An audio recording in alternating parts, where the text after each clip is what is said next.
What is up, everybody? This is McMahon WBA here, back with another episode of Draft Wars. I think this is episode 9. Yeah. Yeah, episode 9. And we are here with Nathan.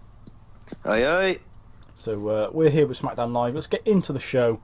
It is a show that is stacked to the brim. As you can see, 94 minutes out of the possible 95. Let's get into it. Ooh.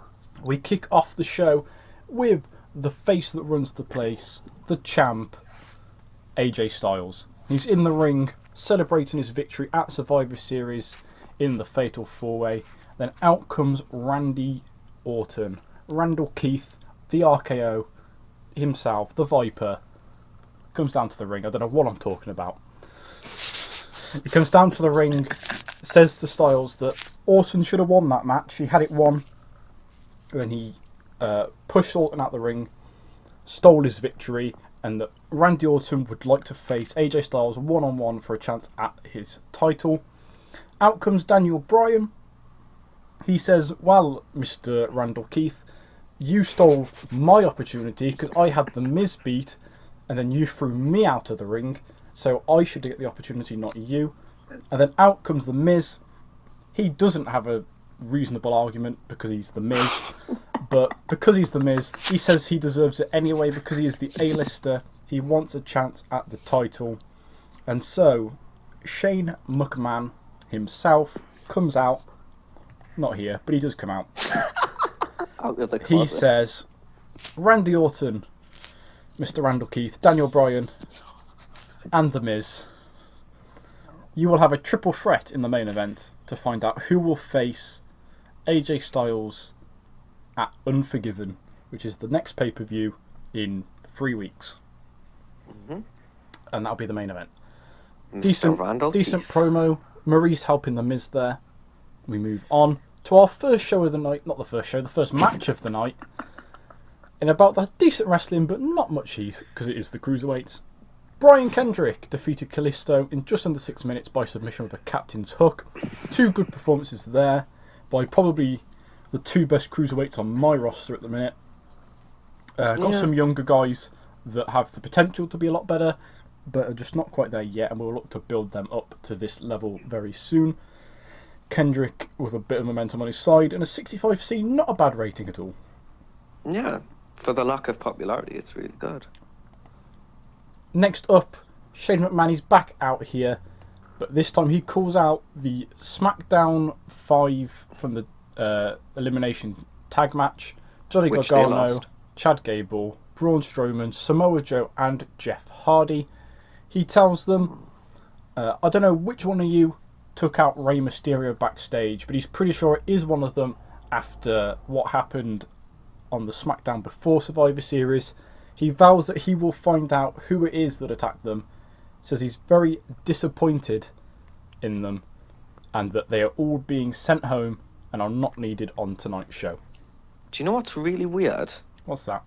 I think your team is lined up in the exact order that Rusev beat them. I think it might be.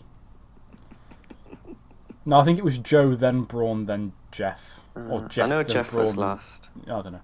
But yeah, so not great, but Shane showing that SmackDown can live without them and sends them home as we move on to our next match, where we have some younger talent. We have Pete Dunne defending his United Kingdom Championship against the King of Brixham, Ty Dillinger, in 6 minutes 49 seconds. I don't know, it's the first place I thought of.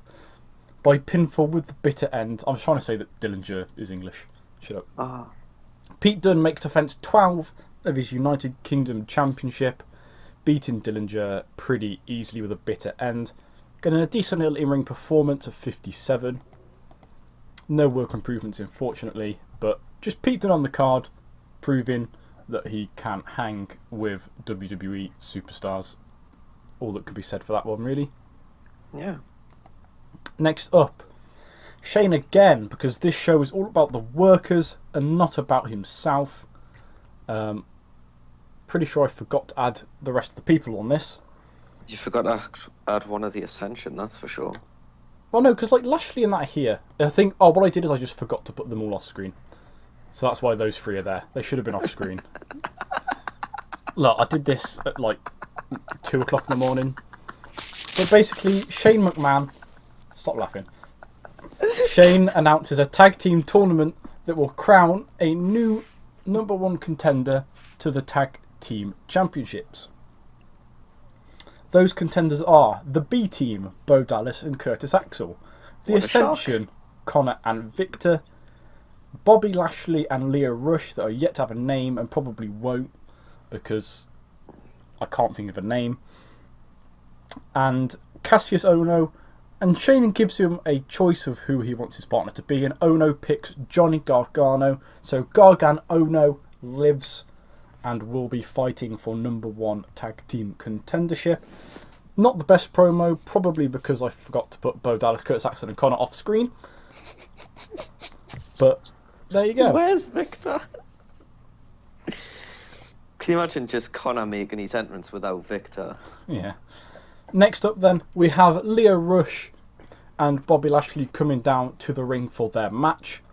Rush cutting a promo as he comes down, just calling out Lashley as being a pretty badass dude and solidifying a heel turn for Bobby Lashley, which is a complete success. Something that was very badly needed in real life and then did eventually happen. So now Bobby Lashley is heel. And they are up against the Ascension. Why does Victor not have a picture? Nobody knows. But Lashley and Lio Rush defeat the Ascension in 8 minutes when Bobby Lashley defeats Victor by pinfall with a spear. Lashley carrying that match after the Ascension had the advantage over Lio Rush at the beginning. Not the best in-ring performances by the Ascension, which you'd expect. Lio Rush not too bad for a very young cruiserweight with not much pop in the US, to be completely honest. And then Bobby Lashley getting a 62, which isn't too bad for a big guy. Both of the Ascension actually improving in their Rumble skills, which is nice to see actually, because it will give them some better ratings when they lose to other people. And a 57 C-. After that, we have our women's division. Becky's in the ring cutting a promo about how she was robbed by Ronda Rousey. She had her beat. She was going for the submission. All the talk in the build-up was about whose arm submission was the best, who would win the battle of the arm bars. And then Ronda Rousey cheated. What was it, a kick? It was a kick, wasn't it? Roundhouse kick? She roundhouse kicked the shit out of her. She can't remember. She's got a concussion. Aww, actually, that's a bit too soon, isn't it? nose. But Becky Lynch, she's not happy with Ronda. Out comes Charlotte. And despite the fact that we won't talk about what happened to the SmackDown women, Oh yeah, my team beat them too. badly. Charlotte says that Becky was an embarrassment. Charlotte wants to take on Becky at the pay-per-view, but Becky attacks Charlotte with a bout, beating her down, and then out comes Asuka to make the save and scares off Becky Lynch and helps Charlotte to the back. So it looks like we've got a little three-way feud here between Becky, Charlotte and Asuka. Brewing, Yeah. We'll see what happens in the build-up. What a match that would be. Unforgiven. Well, what a match it would have been a year ago when Asuka was relevant.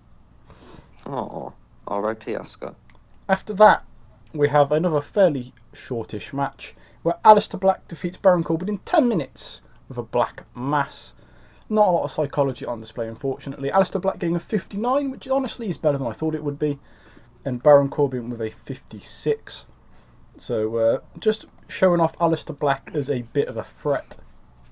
Not only can he beat some of the smaller guys like Hawkins, he can beat a larger competitor like Baron Corbin. He can get that kick up. The man who won an Andre the Giant to, Memorial Battle Royal, the United States Championship, and the Money in the Bank briefcase. Exactly. Big Aleister win Black for Aleister. can beat anybody with that black mass kick. Have you heard the rumours about Aleister Black? What's that, Nathan? Apparently in SmackDown he's forming a team with The Miz as Aleister Black. Ooh, keep an eye out for that. Oh, I want to hang up on you right now. Although, now you mention it, would have been a good tag team. It would have. Yeah. Anyway, after that, we have Elias. Aleister Black is in the ring celebrating his victory over Baron Corbin by having a nice sit down. And then Elias comes out with his little stool, also has a sit down, but he has his guitar. He tells whoever runs the music, probably John Briley, to shut up. He tells them to shut up, turn the music off, and Elias plays Aleister Black a nice little song, basically saying he has a shit taste in music, and that Elias is better. So it looks like we have the start of an Elias versus Aleister Black feud. And how did that song sound? How did it go? I can't remember off the top of my head. No, it's gone. You're a bad booger. Anyway, next up we have the main event. Daniel Bryan versus Randy Orton versus The Miz, and it is a superb match in which, with AJ Styles on commentary, Randy Orton defeats Daniel Bryan and The Miz in 16 minutes when Orton beats Miz with an RKO. Unfortunately, missed the weak link in that match. Bryan getting an 86, Orton an 84, and The Miz a 72, so slightly below the rest of the guys, but still good nonetheless. To be fair, Miz does lack overness compared to them. Yeah, and it looks like we have AJ Styles versus Randy Orton for the WWE Championship at Unforgiven. And I, for one, despite not liking Randy Orton, think that'll be a very good match. Yeah, I think that'll be a very good match. So we end the show. A better rating than it probably deserved, I will be honest. A 75B-, kind of saved by the main event. Well, the main event scene, definitely. The lower card is lacking a little bit at the minute, but we did, of course, have none of the 5 competitors from the tag match. So it was more of a show to showcase our sort of younger talent. Yeah, I love the upper mid card being given a week off there after they got absolutely slaughtered by Team Raw.